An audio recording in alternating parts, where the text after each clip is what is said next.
MP48 のパート5です。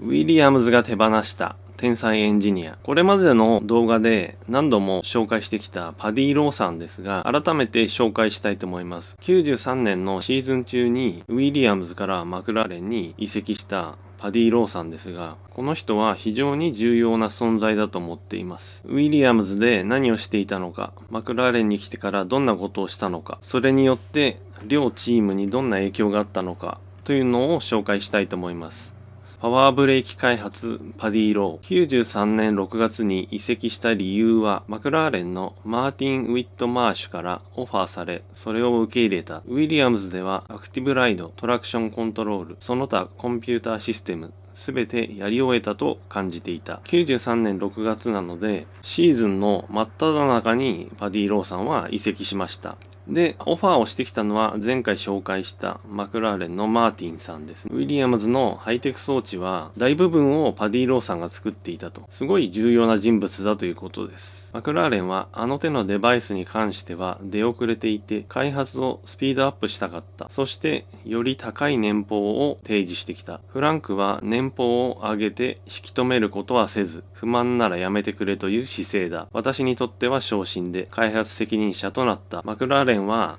ハイテクに関して出遅れてましたから、その手こ入れとして雇ったわけです。で、もちろん高い年俸を出したわけです。ウィリアムズはどうしたかといえば、特に引き止めなかったと。重要なエンジニアであれば、年俸を上げて引き止めればいいのに、不満ならやめてくれという態度だったそうです。ウィリアムズチームはドライバーとの契約に関しても冷たいところがありますけれども、エンジニアに関してもそうなんですね。引き止めなかったというのは、私はこれ非常に大きなミスだと思ってます。私がチームに加わった頃、ちょうどハイテク禁止の審理が行われていて、ホッケンハイム合意書がまとめられた。私は合意書を見て、パワーブレーキ機構の開発は可能だと気づいた。2ヶ月ほどで開発し、最後の3レースに投入。2戦で優勝した。翌年からのハイテク禁止が決まっていて、どの部分が禁止になるのかっていうのが明らかになったわけです。残りの少ないレースで、来年から使えないものを開発しても無駄になってしまいますが、パワーブレーキならこれから先も使えると、パディ・ローさんは判断しました。そして2ヶ月ほどで開発して、最後の3レースに投入。2戦で優勝したと。これは、アイルトン・セナが日本グランプリとオーストラリアグランプリで最後に2連勝したことを言ってますね。これを見ても、パディ・ローさんが非常に優秀な人だと思います。今この車に何が必要なのか、この先も使えるものは何か、短期間で作れるものは何か、それをきちんと効果のあるものに仕上げてレースに投入すると。マクラーレンに来た短時間でこれだけのことができるわけです。マクラーレンの一員になって気づいたのは、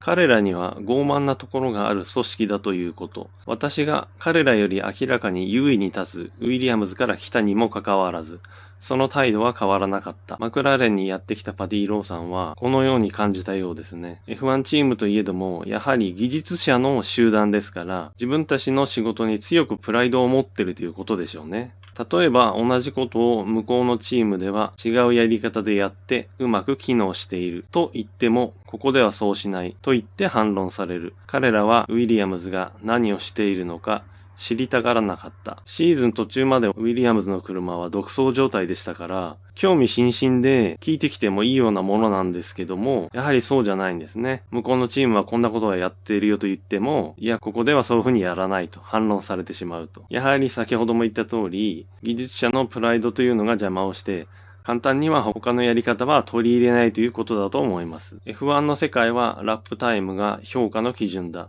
私がこれを作り、機能し、勝利に貢献したと言えることがチームでの地位を築く最善の方法になる。その意味で、パワーブレーキはマクラーレンでのキャリアに大いに役立つ。F1 の世界で認められるには、ラップタイムにどれだけ貢献したかということですね。これは非常にわかりやすいと思います。で、やはりパディ・ローさんが優れているのは、パワーブレーキによって車が速くなって結果を出した。それがもちろんすごいんですけども、このチーム内においても自分がこのチームで何を求められていて、何を証明すればいいのかということもすぐに考えて行動できたということだと思います。そういった意味でも非常に稀な優れたエンジニアだと推測できます。ここまでパディ・ローさんのことを見てきて、私は一つ重大なことに気づきました。車の問題を分析し、それに有効なデバイスを作り出せるパディ・ロー。